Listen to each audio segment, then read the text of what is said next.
Now, get ready to talk hockey. Streaming from the Oilers Live Studio. Subscribe or follow today.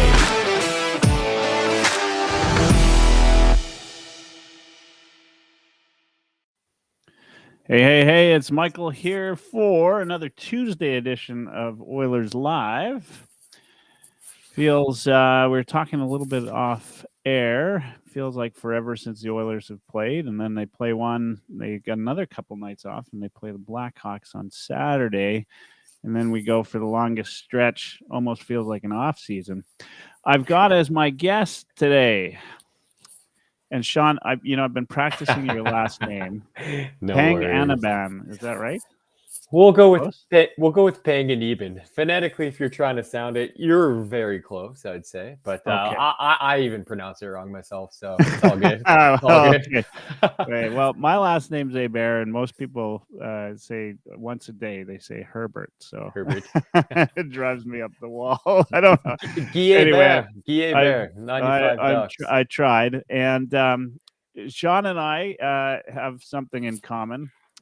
And that is we're one of only a few quote-unquote civilians out there that have hockey cards in the Upper Deck My MVP set. And so that's how I first met Sean.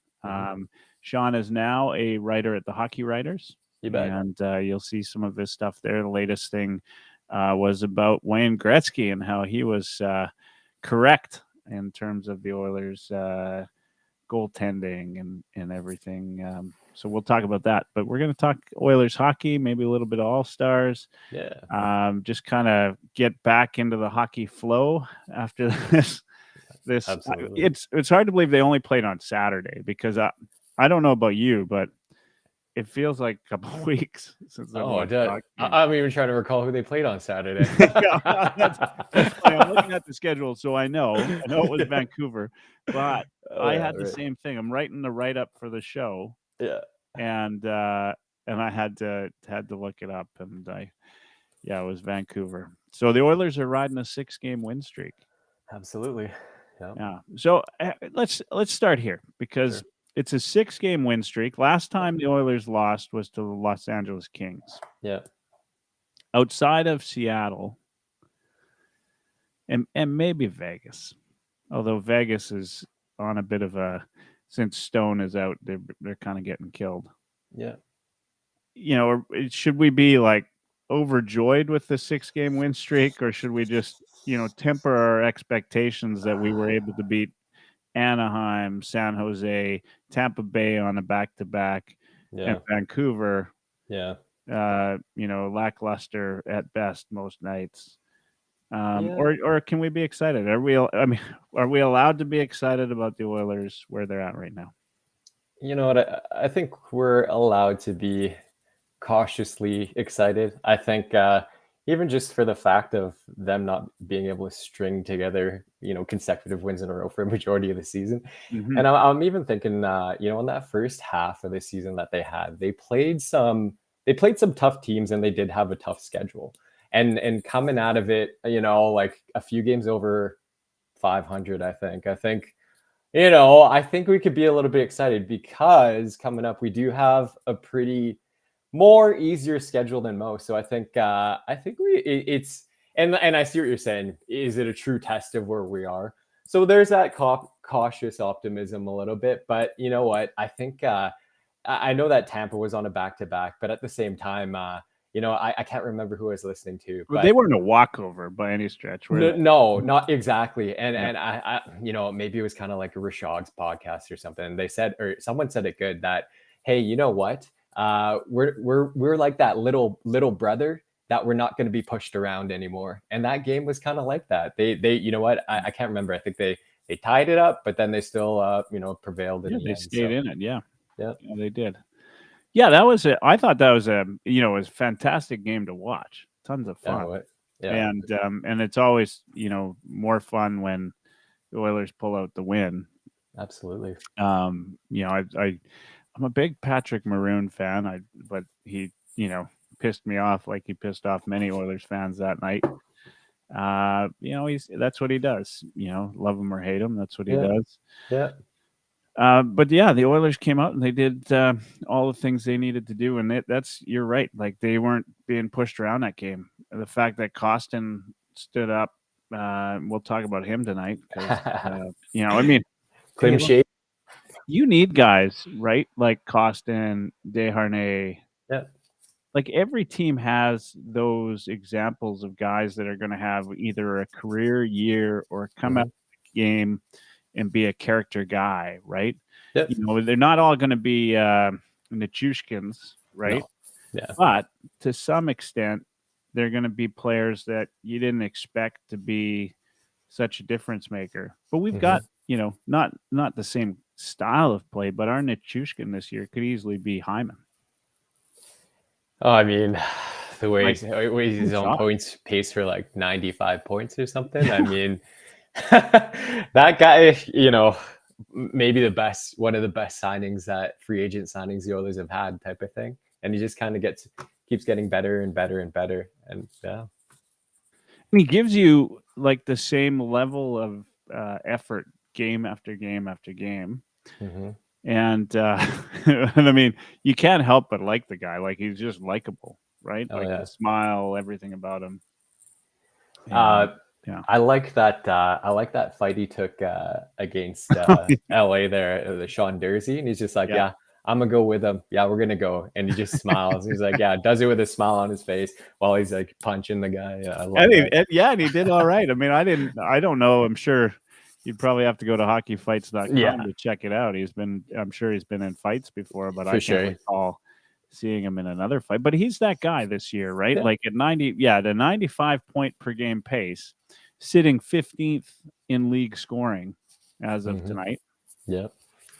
I do want to say one time, it was even last year, and I wrote an article, and I think I was just trying to be a little controversial, but at the same time, I said, Zach Hyman has a good chance to be, number one line with McDavid on Team Canada, and this is when they're thinking of the Olympics coming back, and then I just got chewed up, but I was like, you know what, you need guys like him on a team. You're not going to have, and at the same time, that's not a stupid proposition though anymore. Right. Well, it never was. I mean, the guy is like, what were people saying? I'd pick Marner first. Well, they're tied in points. He's got grit. Right? He'll hit. He'll battle in the corners. Yeah, he's just may I ask you a question? And I brought this up in our beer league locker room. You think he's a better version of Smitty? Oh yeah, I mean no. I mean Smitty was, and even then, like there may never be another player like Smitty. I mean the wooden stick was enough, right, to set him apart. Just everything, everything about who he is and what he is. But definitely. Definitely just like a more like a better version of Gagne. Right? Like maybe a better consistent version of Gagne. I like that. Yeah. I haven't heard that. That's good. Yeah.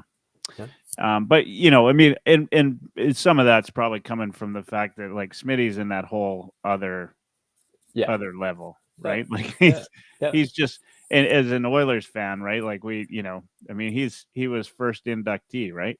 That's true. Yeah, that is very true. Hyman's been with the team a couple of years, maybe 3-4 years from now we will be saying the exact same thing. But he's definitely like he's an all-star. Ryan Nugent-Hopkins is an all-star. Yeah, you bet. That's what you need. You need guys to step up, right? Here's a question. Now if we're thinking about what ifs and what could be. Yep. And I've been thinking about this because you see, like Vegas is absolutely getting stomped without Stone in the lineup, right? Tanev went down for Calgary last night in the second period. I don't know if it's long term or short term. I haven't looked lately. I looked earlier today. There was nothing about it other than it looks like he might have re-injured his shoulder. No. In the 7 games that Tanev has been out so far this season, the Flames have won none of them. Okay. Fair. Yeah. Fair. Again, Stone out 4 games. And the Knights have lost 4. They lost bet. tonight in overtime, so they got 1 point. Hmm. 1 loser point. The Oilers, knock on wood, if the Oilers lost Connor McDavid today for any length of time, is it fair anymore? And was it ever fair to say that the Oilers are a, lose 7 in a row, lose 4 in a row type of team without Connor McDavid in the lineup? So you're asking, could they potentially lose kind of forward, go on a big losing streak without McDavid? Are the Oilers Connor McDavid, or is Connor McDavid part of the Oilers? Okay. I would say, if Connor McDavid went down, and I can't remember if it was 3 years ago, maybe before like COVID or whatever. When he went down, I remember, it was Draisaitl's heart rain season. And when he won, and I remember he stepped it up. And I truly believe, and I kind of think about, okay, I'm not comparing myself to a beer league or whatever, right? But, but if you play, I feel when I have the guy who's the best guy on my line or something, I'm getting in the puck, right? I'm playing to his strengths. And I kind of feel that would be kind of the same thing. Whereas if he was, out of the lineup, I feel everybody would kind of elevate too, Nuge maybe step up and start being that offensive, he has been, right? But like being that, hey, I have to be a driver, or and Leon too, he stepped up in that one time. That's right. When Leon went out. So I think they'd still truly be competitive. Absolutely. Yeah, and in fairness, I'm leading you down a path, because the path is this, right? Like, it's always upset me that anybody says the Oilers are Connor McDavid. Mm-hmm. Because look, Connor was out.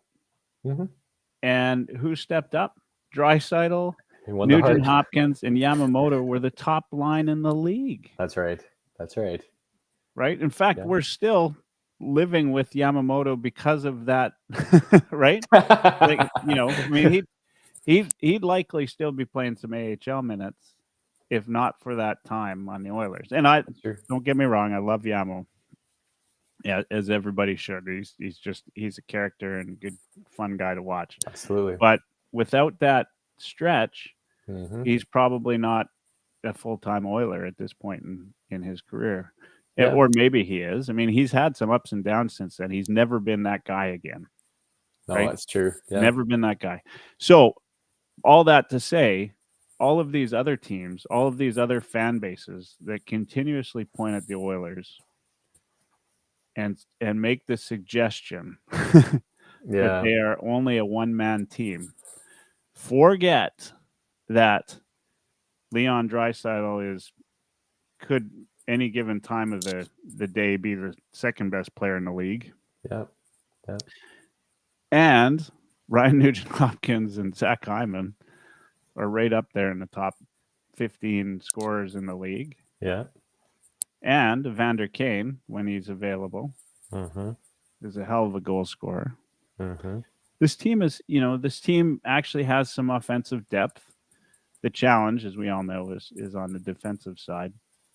So let's talk about another article you did for the Hockey Writers. All right. And titled "Oilers Trade Deadline Plans Could Change If Desharnais Succeeds." Okay. So let's talk about Desharnais, because we're talking about defense now. You talk about the Oilers, you talk about McDavid and the offense, and I think, and I suggest most Oilers fans who watch the team understand that the Oilers could survive without McDavid for a short length of time. Do we want to? Hell no. Definitely not.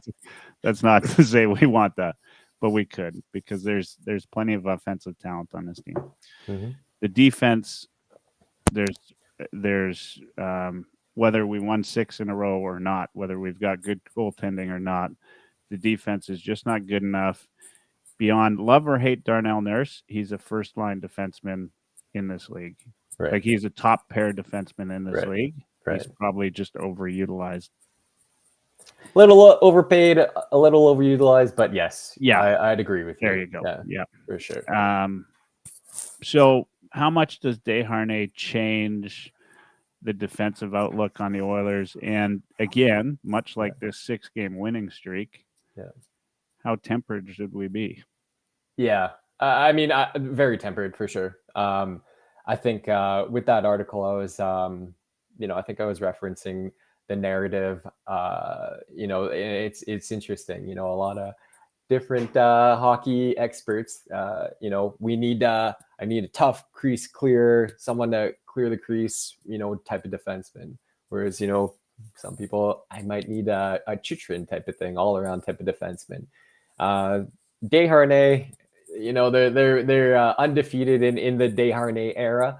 And you know what? It's a small sample size, definitely. Yeah. But he's shown small, but shown the things that, hey, that a Joel Edmondson would provide. Hey, that nastiness, that cycle breaker, that cross check the guy in front of the net. Having Kolzar from Vegas, when he took a run at, I can't remember, was it Drysdale or McDavid? I can't remember.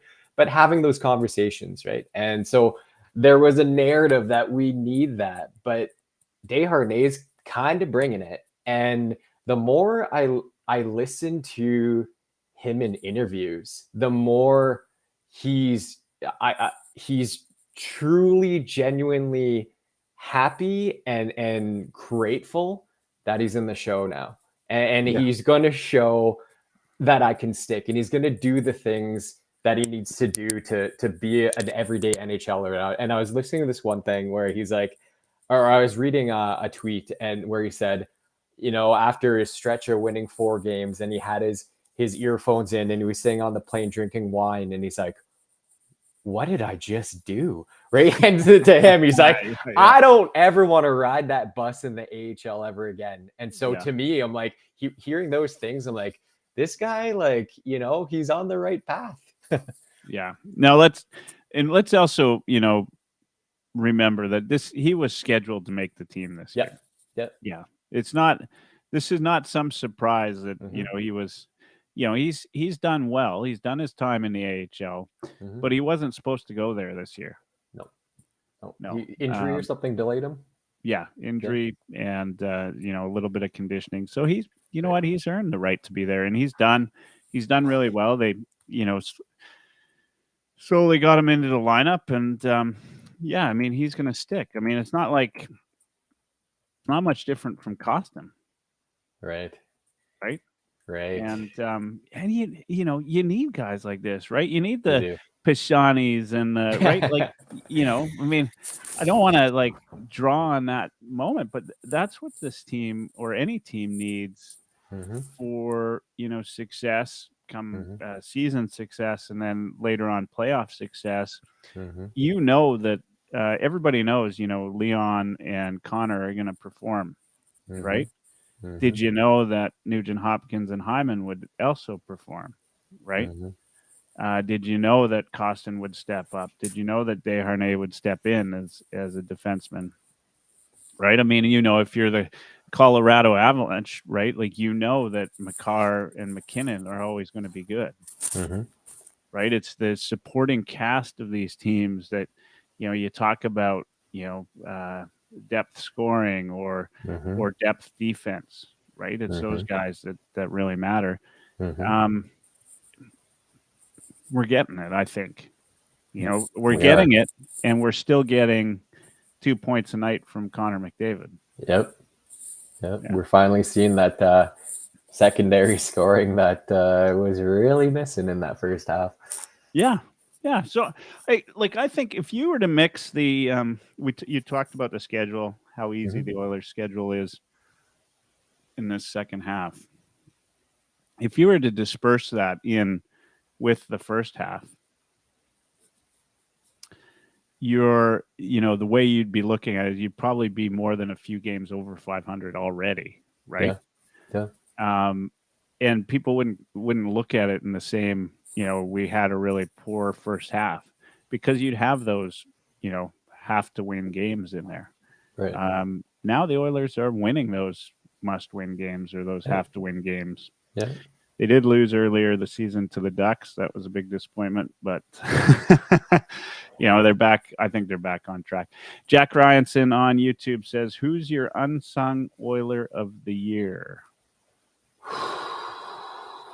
I would go with Skinner myself. I kind of think, I never wrote this a couple times. I don't know where the Oilers would be if he didn't rise to the occasion when Jack Campbell was faltering. I don't. If he showed that he couldn't handle the load, I don't know where the Oilers would be. So for me, I'd say, I guess, for the first half of the season, it would be Skinner. Yeah. You know what I like is that I have to think about it. Yeah, right? That's fair. Yeah. That's all good. Because in the past, it would probably be pretty easy. There's a lot, and that's the thing. There's a lot that you could pick of, and there's so many individual feel-good stories amongst the players this year that it's been a really interesting season so far. So here's an interesting thing, because you call unsung, right? So fair. Skinner's hardly been unsung. That's true. Yeah, but I mean, the first thing I think of is who's the guy that's really stepped up. So I'd go with Skinner as well. But Jack brings up Tyson Barrie. True. Yeah. Because and I suspect if I'm thinking the way that Jack's thinking is, here's a guy that's not really getting a ton of credit. No. But when's the last time you swore at your TV or at the game with Tyson Barrie? Right? Good point. Very good point. He's just been solid, right? Yeah, he's not been exceptional. No. But you don't expect Tyson Barrie to be exceptional on defense. No. Right? No. But I don't recall. I'm sure they're fluffing it up the middle. Yeah. No, he's been good. Look at Mackenzie Weegar in Calgary. Last night gave up 3 pizzas. Did he really? Against the Columbus Blue Jackets, right? He's giving away. He's a giveaway machine, and he's the guy that was, he was the big deal in that. Huberdeau was big, but wow, they got Weegar too. This guy's a top pair defenseman, supposedly. Not playing that way. Some stranger also says Tyson Barrie has been solid lately. Angel Sandoval, who I'll just say is a Ducks fan, but he's a good listener to the show, says, I'd say Hyman has that grit and backbone that was much needed. Oh, yeah. And then some stranger says Bouchard still makes me scream at the TV. So we're not going to have Bouchard as the unsung hero. Although he's been, and him and Broberg, they've stepped it up. Yeah, they have really stepped it up. Yeah. Are you a stats guy, like a fancy stats guy? You know what? I'll be honest with you. I've had to learn them, and I've had to acknowledge them. And now I guess I would say analysis would be based on a little bit of both, but primarily I'm an eye, what my eyes see type of thing. But yeah, I'll take into the stats for sure. Yeah. Absolutely. Sorry, Angel. I'd call Angel a Ducks fan, and I knew it too. He's a Kings fan. Sorry, that's what made me laugh. He's a go Kings go. Now Jack says on forward, I like Derek Ryan, quiet and solid. I would say.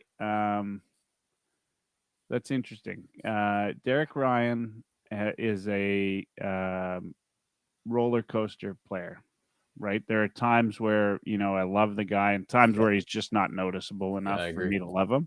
I'd never say I'm again, he's not the kind of guy I ever yell at the TV with, but there's just some times where I think there are better players that are more noticeable. But Derek Ryan lately has been pretty good. And he's one of the guys, by the way, when everybody was talking about, who do we waive? Myself included, I was in that. Oh yeah, Derek Ryan was on your list. Yeah, that's changed, right? Over the last few days, it's changed. Obviously, Yamamoto going on LTIR. Yep. A couple things happening. Yeah, I mean, this is the Oilers are, if anything, they're a fluid team. Things change night after night. The only one I think we can most of us agree on is that the love affair with Devon Shore was a little bit odd. Yeah, for sure. Yeah. Yeah. I mean, he just seemed to get all the love from this team and every opportunity. I'm sure he's a hell of a guy. Maybe he's great in the room. I don't know. Yeah. What I saw it today, I can't recall where I saw it.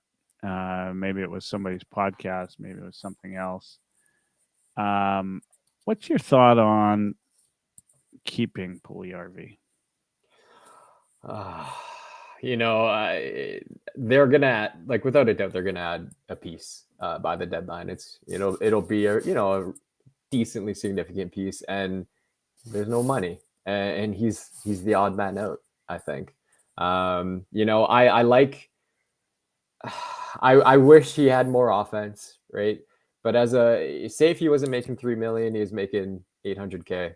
I'd love him.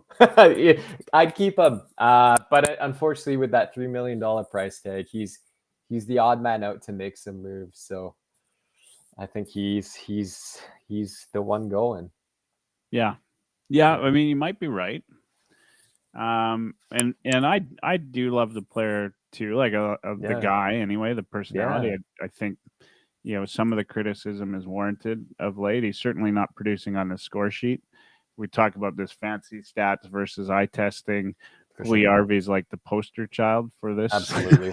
Right? 100%. I mean, if you go to the fancy stats, he's the Bison King. There's nothing wrong. Although Neil on YouTube says his defense has slipped recently, so we might see his stats go down. He's also been playing, bottom 6 minutes as of late, so that probably has a little bit to do with it. But I always go back to, and those people that listen to the program understand. I always say, like, it's got to be hard for guys like McDavid and Draisaitl who put the nice sauce pass onto the stick, and they've got guys like Kane and Hyman and Nuge that are converting those beautiful opportunities. Right. And maybe it's through no fault of his own. Maybe it's legitly just bad puck luck that Puljujärvi is not getting the puck in the net. No. And he's had brilliant opportunities. He's had the right opportunities. He's been in the right spot. He clearly sees the game well enough. Yeah. And to me, that gets frustrating, I think, anyway. And I'm no way close to a Draisaitl or McDavid's type player, but I would imagine if you're those guys, get frustrating. There's only so many times you want to throw that puck over to them before you start to defer to somebody else. Yep. Because he's tagged with can't score. Yeah, you'll look for another play. For sure. Anyway, I don't want to talk about Puljujärvi. It's been beaten like a dead horse. Great kid, but yeah. Kelly from Beer League Heroes says if Yamo can't come back or play sparingly for the rest of the year, keeping JP might make sense if another deal can't be made, which is true. It's almost straight across the board with those two, right? And I do love the fact that he's used the body this year, like that he's used his size. Oh, absolutely, cream dudes, and just delivered them. I hope somebody maybe teaches him how to drop the gloves, though, because every time something like that happens, I worry for him because he looks like a deer in the headlights, right? For sure. He looks like he's scared. Not scared, because I just don't think he is, but he just looks like he's going to get walloped. He just doesn't have that like mean. He's trying to get that mean bone in his body, like he just seems like a jokester, and he's like, oh crap, these guys want to scrap. That's right. Or sometimes he looks like, I don't know what's going on here. Did I do something? Yeah, did I do something? Yeah. What did I do? Well, you just creamed. I think it was against like Nashville. It just absolutely just bulldozed a guy. I can't remember who came in and scrapped him there. Yep. Yeah, I mean he's had some good. I mean he just and he's not a dirty hitter. He just uses his size, and big guy. Yeah, he's a big guy. All right. what else are we going to talk about? We got the All-Star game coming up. Earlier today, I put a poll out on Twitter, NHL All-Star game poll, which was, do you enjoy the 3-on-3 style div versus div format, or do you miss the East versus West? Different ideas out there, or don't care at all about the All-Star game. Pretty even across the board, except, well, it was 2-1 East versus West versus the 3-on-3. So I'll ask you, do you even watch the All-Star game? I mean, not as much anymore. Like I'll tune in. I think over the last couple to 3 years, I think I've really watched it less and really accepted, hey, you know what, this is, as a kid, I loved it. But these are really for the kids. So I do watch it less. I'll tune in if I got nothing really else going on. But yeah, I think when you ask that question, I hadn't seen what the results of the poll was, and I actually hadn't thought about that. And when I saw that Western Conference jersey, it just brought back that a little bit of that nostalgia. And when I saw that, it reminded me of the year of, do you remember when Owen Nolan pointed at one of the best All-Star moments of all time. That's what it reminded me of. And then I was like, oh, they're going back to East versus West. That's what I thought it was. But so I think, I'd rather see that East versus West now a little bit. Yeah, Stump Stranger says he doesn't care for it. Yeah, it's kind of a. Yeah, I mean, so you bring up one point, which is, when you were a kid, you watched it. When I was a kid, I watched it, and I'll be fair, I've watched a few highlights in the last, couple of years, but I've never sat down to watch the All-Star game. Right. In fact, it's become, I don't know. It's so much going on now. Like it's like a bit of a circus, and I think, if you're a young kid and it's just the same. Like when I was young, I loved going to watch the Harlem Globetrotters. Yeah. Now I went, I think I brought my daughter a couple of years ago, and I was like, this is pretty lame. Right. And to be fair, she loved it. Right. For sure. And so, maybe we're just not the market for it. And that's fair. Yeah. But I do miss, if they were to do, I prefer if they'd go back to the East versus West. Yeah, same. And it's probably more of a nostalgia thing. Maybe it's my age creeping up. I don't know. Anyway. I agree. Thoughts on, Stuart Skinner getting the call for the All-Star game? The guy just completed the life hat trick when that happened. Signs a deal, has a baby boy, and then the All-Star game. Things probably couldn't get better for that guy. Yeah, no doubt. I mean, that is pretty amazing. And I think one of the good things is, it's something funny. I actually voted for Markstrom. Did you? Because you wanted him to go, and I wanted him to go. Yeah, that's fair. I get it. I figured that would be the the thing to really throw him off. But he's doing fine being thrown off on his own. Oh yeah. Funny. The Oilers actually kind of, just the way their schedule works out, like these guys, McDavid and Draisaitl are going to get a break anyway. I mean, they, any of the wounds that these guys have, and then when they come back, I mean, their first 5 games, Detroit, Philly, Ottawa, Montreal, Detroit. Like, that's like a conditioning stint. I mean, I hope that they take it seriously. I hope so too. But that's what you want, right? Like that eases you into, like they don't have a tough game. They don't really have a tough game in February other than Colorado and Boston. 2 of their games are, by the time they get to Boston, they might be thinking they're in the AHL and then just get blown out. Right. Like that's a good point. Yeah. Like that might be the only problem. But this February schedule for the Oilers, it doesn't get much sweeter. Right. Like that's the dregs of the right. Like that's the dregs of the league. You just hope that they don't play to their competition. They're going to lose one in there somewhere. Yeah, for sure. It's bound to happen. And Twitter will explode. The sky's falling. That's right. Yeah. Yeah. But I mean, if you ever like this has got to be the best schedule you've seen, right? Like in For sure. however long. For sure. So it's pretty good. Yeah, so Skinner gets in All-Star game. Draisaitl, McDavid.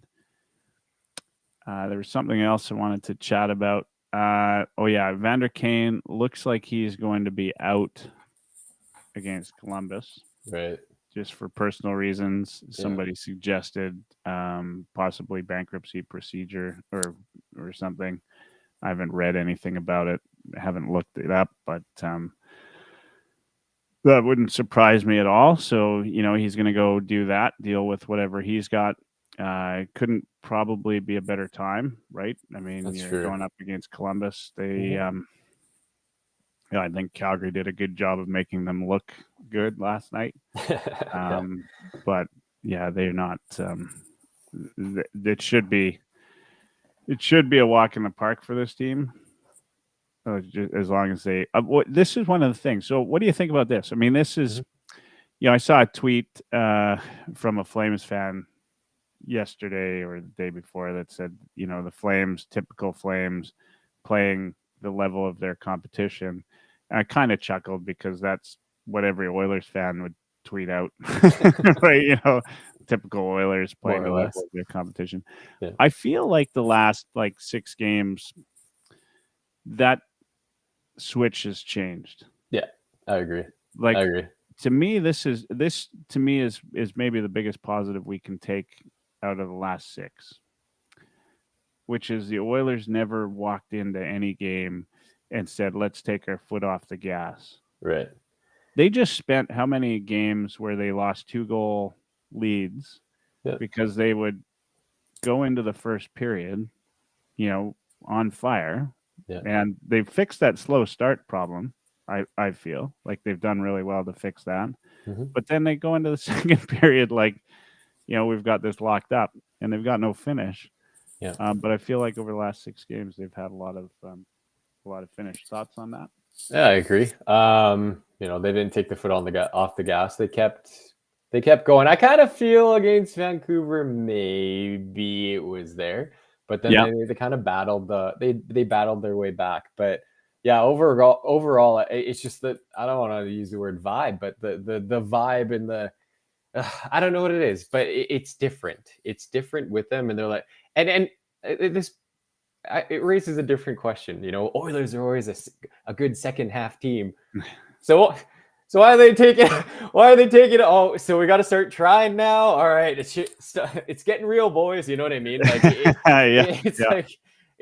they know that they can turn it on, and they do, and they have been. So I agree with you 100%. Yeah. I mean, I always wonder about stuff like that too. Like what is it that, how can and it's consistent. The numbers, bear fruit to that. Like it's, they're like a 650 team. Yeah. After the midway point, year over year, at least the last 2 years. Right. And, they're well on their way to do that again. Mm-hmm. And December certainly seems to be the month where they decide that they're going to, take a little break, and maybe make things exciting. I don't know. I don't know what it is. I don't get that.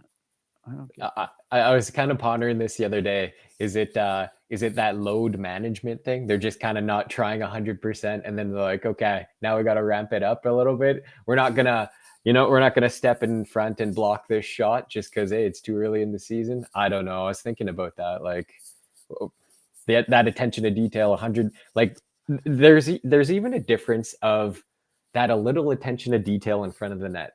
Okay, block the pass. Right, it's there. I can't remember. It was like CC on a 2-on-1, not a 2-on-1, but there was like a guy in front of the net, and and instead of taking the guy, he got the stick. And I'm like, those little things weren't there in the beginning of the season or in the first half of the season, but they're there now, and it's just like, why is it here all of a sudden? I'm not too sure.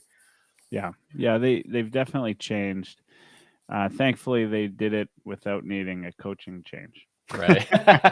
Could you imagine? Oh my gosh. No, I mean, last year I was all right. I was done with the Tippett era. Yeah, same. Yeah. And it took me a little while, and I struggled with it because, of course, the Oilers have had a lot of coaches. Mhm. I'm not that upset. There are times where I question what Woodcroft is doing. Yes. But I am. I'm going to say that I think he's done a solid job, him and the coaching staff. All right. Kelly from Beer League said Merrick was talking about Mikkola from St. Louis, possibly a trade target for the Oilers. Maybe there's some rumors in terms of that. Any thought to that, or have you heard that? I haven't heard the Mikkola. I heard even I think it was Sarah Volley was talking about Susie as an option as well. Yeah. I don't know if like Seattle would actually do that. You know what I mean? I don't know. He would be a nice piece. The Mikkola, I haven't heard too much about that. Yeah. I haven't heard either name brought up. But I will tell you this, that like my feeling on it is I think where, as Oilers fans, if you think it's going to be a name that you immediately know like what stats the guy has and how he's played and where he plays, Yeah, then it's not likely going to be involved in a trade with the Oilers. yeah, it's true. Yeah. And there's a couple reasons for that. One, our guy at Heavy Hockey wrote an article, and I see you did an article about Chychrun as well, but Right.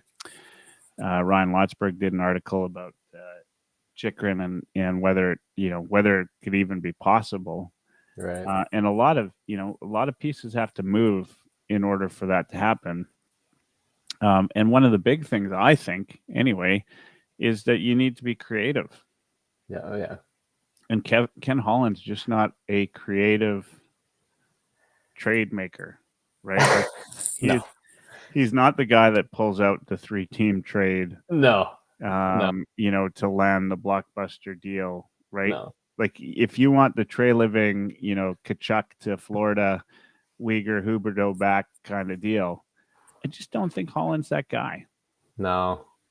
And so I would suspect, like immediately I think about, this Mikkola, like he's the kind of guy we're going to get. Yeah. Right. Like I don't know a lot about him. Right. I Like, don't. I've seen him play, but it's never been a guy like a target in my head. No. That's when you'd have to talk to the pro scouts and say, who's out there, who's on these teams that might possibly be up, and which GMs are letting names out of the hat, and then Ken Holland says, who's who, his kind of name comes up. He's not overly old. He's got a lower cap hit, but again, I'd say 50% of Oilers fans, if not more, even though we're astute fans of the game, don't know Mikkola, right? Like, because we're not watching the Blues every game, and he's that type of player, and that's exactly the kind of guy we're going to get. So just be prepared. Like a name like that comes up in a rumor, and I believe that. Yeah, right? That's true. That's true. Yeah. In fact, he ticks off all the boxes. Yeah. I mean, and the only box he doesn't tick off is his agent is Lado, and so who's also Puljujärvi's agent, I believe. So that might, but I mean, the agent won't have overall control, but might try to sway any moves. They've got some say in how that looks. So anyway, at the end of the day, just don't be surprised. Susie, however you want to pronounce Susie, it. Yeah. Susie.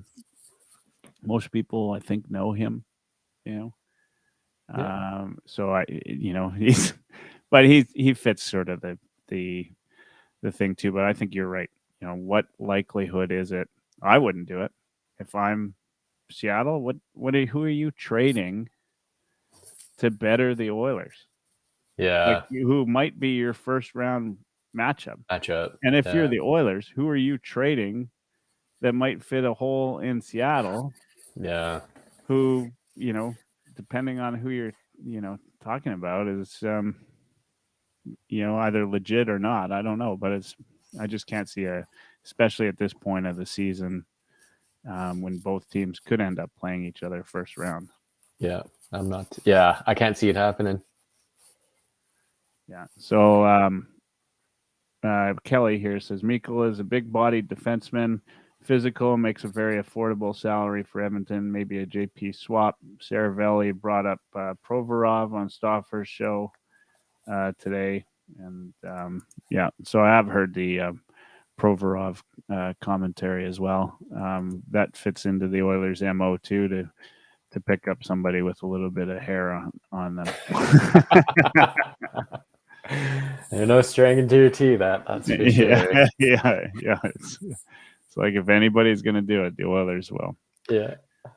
And then as fans, we'll get mad for a short period of time and then forget about it at some point in the forgiveness tour. I don't know. Although, oh well. All right. So Kelly also said, by the way, South Sea is not impressed in him, I assume, in any game versus Edmonton this year that he's watched. So, and then Neil says JP for Ebbs. Yeah. Ebbs back in an Oilers jersey would be something. I'm not sure awesome. where he'd fit on this team. In a Yamamoto type of role? Yamo's injured. Yeah, we'll maybe fill in top 6 there. Interesting. So lots to happen with the Oilers still. A lot in this February. I mean, this February is, I said this about that road trip, and they came through the Western road trip. They came through. A little disappointed they didn't beat LA. I thought maybe they'd have a better game against LA, but they came out of that, with 6 games, and it looked like that's what they needed, right, to go, in that past amount, like 1-6, or 6-1 rather. I'd say that's exactly what we need. And now they've got Columbus and Chicago back-to-back, 2 teams vying for Bedard, right? Like, this is it. Like, this is the chance for the Oilers to come out. If they win these next 2, they're ahead of LA in terms of points percentage, which is a pretty big deal. Absolutely. Yeah. It's just like, don't drop the ball, Oilers. That's right. Yeah, you have an opportunity in front of you. And I was there's a stat, I can't remember. The Oilers are the only team in the last, was it like 10 years or something, that haven't won 7 games in a row. Or did you hear that? No, I didn't. I haven't heard that. Yeah, it was something, I can't remember if it was like 10, but I honestly think it's even longer, that haven't gone on a 7-game losing streak. So winning streak. Or winning streak. Yeah, I'm certain they've done a 7-game losing streak. Yeah, in the last little bit there. Probably. Yeah. So, yeah, they just don't do that, do they? Like, it's it just seems to be, and I maybe they'll grow out of it, and maybe they have. We're about to find out, I guess. But this is a doable, 9-10 game win streak for them. It's a doable 12-game win streak. Like, this is the kind of, right? Here's the thing is, they still, they'll come out of this. And one of the things I love about being an Oilers fan, I listen to a lot of NHL media around the league. I'm constantly listening to, different teams, different people talk about different things. And the Oilers still won't get any credit for it. The other night, the Flames were playing and the Oilers were playing on the same, I can't remember what night it was. They don't often play on the same night. and it was an NHL media channel, and they asked around the horn, which game are you most excited for? And all of them said the Flames game. Really? Yeah, because it's going to be, Flames are a really good team, and they're they're going to come out, and they ended up losing, and the Oilers, I believe, won that night. It might have been the Saturday game. Interesting. It was recent. Sorry, my dog's over to the side whining about something.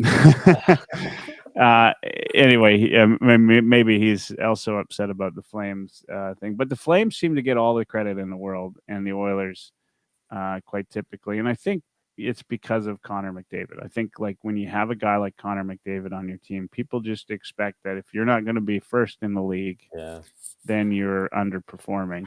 Yeah. But I would tell you that or contend anyway that the Oilers are doing a lot more things well than we're giving than even us fans are giving them credit for. Yeah, I would agree. Yeah. So it's an exciting time right now with the way the schedule lines up. You just hope that once they start playing some difficult teams into the end of February and early March, that because that part of the schedule is a killer. First couple of weeks of March is like Boston back to back, or like 2 times Boston. Toronto's really in there. Winnipeg back to back. Buffalo and Toronto. So that's going to be a killer schedule there. All right, we're closing into top of the hour. Let's chat about the Columbus game. Just kind of get your feel for how that plays out. If you were Woodcroft, who would you put in net for that game? Yeah, and doesn't matter. Right? I mean, maybe do you split the guys up before the end of the? I don't. Yeah, I guess. Yeah. Okay. So I guess you know what. That's interesting. So we got 2 games left, then the All-Star game. I would say let's go Campbell. Then we'll send Skinner on playing a game, and then head to the All-Star game.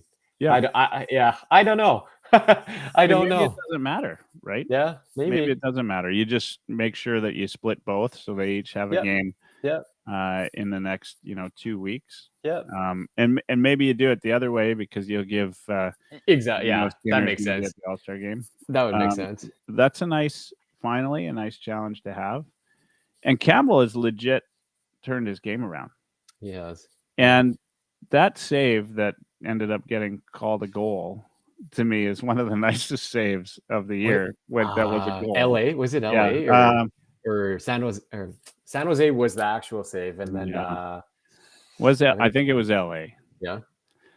And the one where it really wasn't conclusive. Yeah, I don't know how they called that to call it a goal. Yeah, I don't know about that one. But yeah, that was amazing. Yeah. Neil says Campbell could play both. Maybe you get maybe you do get to see Campbell for back-to-backs. Add in a little bit more, from the confidence standpoint, but he's made some beauties. Yeah. I don't think either goaltender has really stolen a game for us yet, but they've kept us in games. Yeah. Jack says Campbell's 5-alarm save versus Tampa Bay. Multiple exclamation marks. Same sort of thing, right? Like, hell yeah. Like the guys are coming in there and they're playing solid goaltending, and giving the Oilers the opportunity to win the game based on the strength of their offense. Yep. And it's awesome. It's awesome because I always said the Oilers. And I believe this. The Oilers do need a goalie that will steal a game once in a while. For sure. But for the most part, when you got that kind of offense, you just need them to keep that. You just need the Grant Fears of this world who just make the save. Make the save when you need to. When you need it, right? When you need it. Yeah. Yeah. So let's, I would say, probably Neil might be right. We'll see Campbell for both Columbus and Chicago. We won't see Kane in against, is my understanding. We won't see him against Columbus.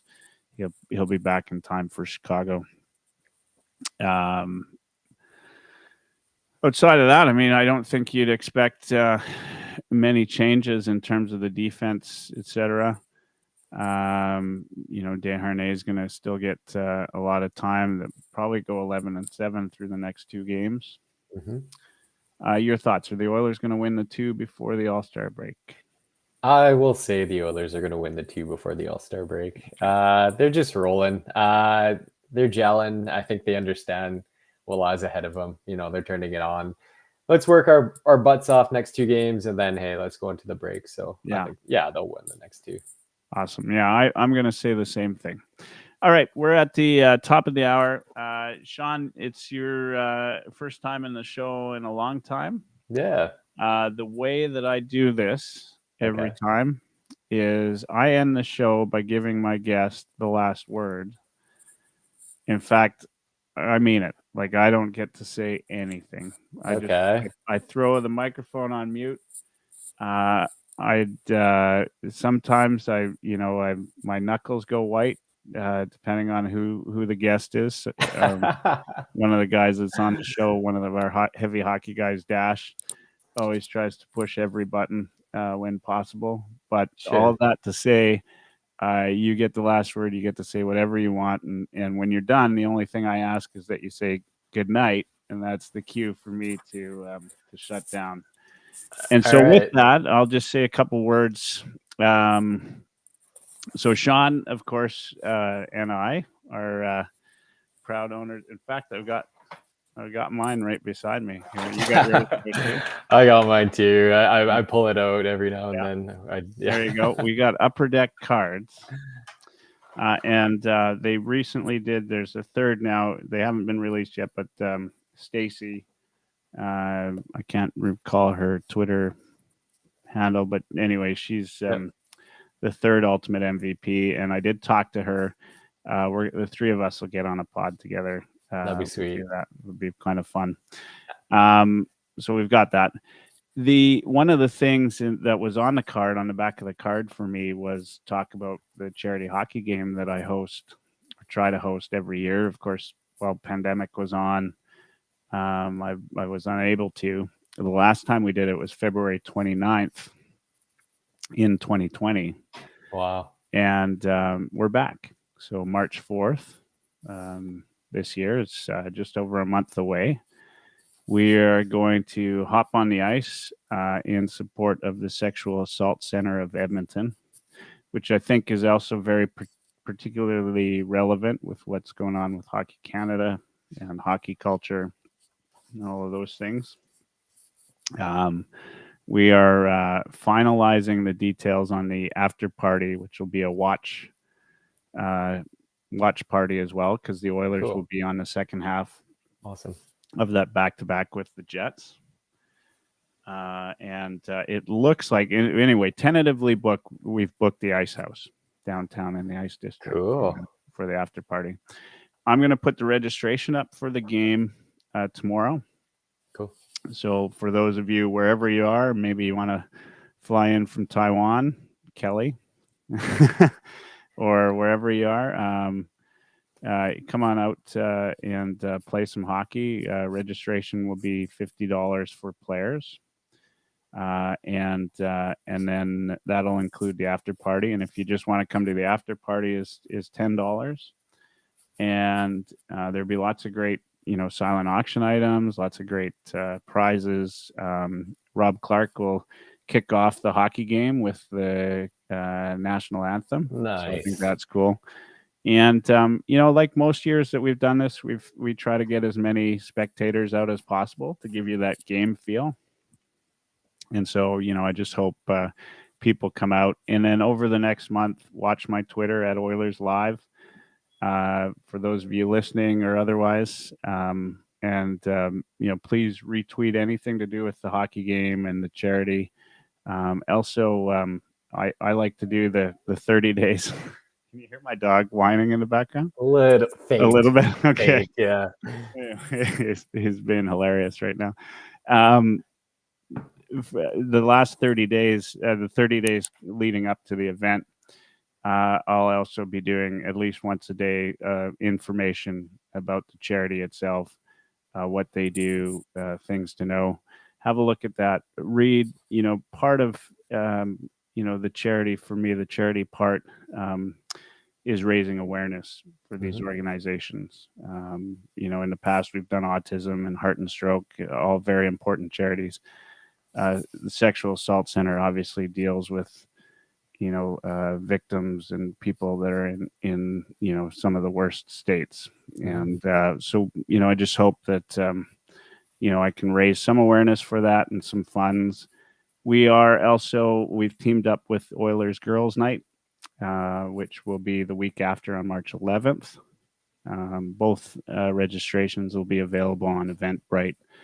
And if anybody has any questions, they can reach out to me at michael@heavyhockey.com or at Oilerslive on Twitter. Just happy to, do something good. There are no profits to this game whatsoever. Our registrations go to cover some of the costs that we have, right?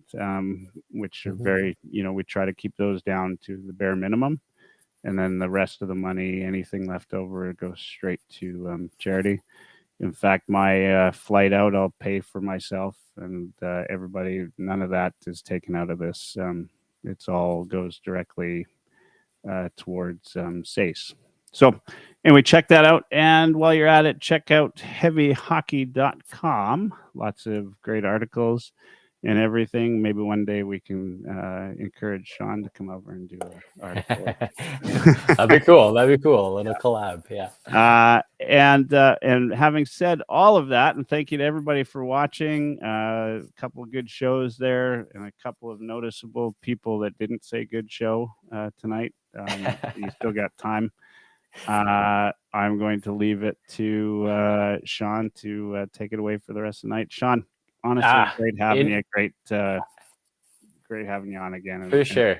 Keep a bit more. I don't have much to say. I do want to say thank you to Michael. Him and I, we have this like cool bond. Again, he said we're the one of 2 of 3 people in the world that got this packs to open our hockey cards. So we have this like super cool bond, and I'm really looking forward to meeting him March 4th. I'm going to be playing in that game, so I'm going to register, and it's so funny. I have my stick handling pad on the ground there. I recently had a broken a fractured ankle, and I couldn't play hockey for a bit, so I worked on my hands a little bit. So my hands might be there, but my skating won't be. So hope to see everybody out on March 4th. Last thing I'll probably say is, what a whirlwind of a first season for the Oilers, but it's going to be a very exciting finish. Are they going to make a trade? Are they going to get a D-man? Who knows? The one thing that I will say is there was a point in time where it seemed like the sky was falling, and everybody was getting on Ken Holland for saying, make a move, and include me in that group. But that's why he gets paid the $5 million to stay patient and assess his team, because look where we are now, and things are looking good. So on that note, that's all I have to say. I'm looking forward to seeing Michael on March 4th, and good night.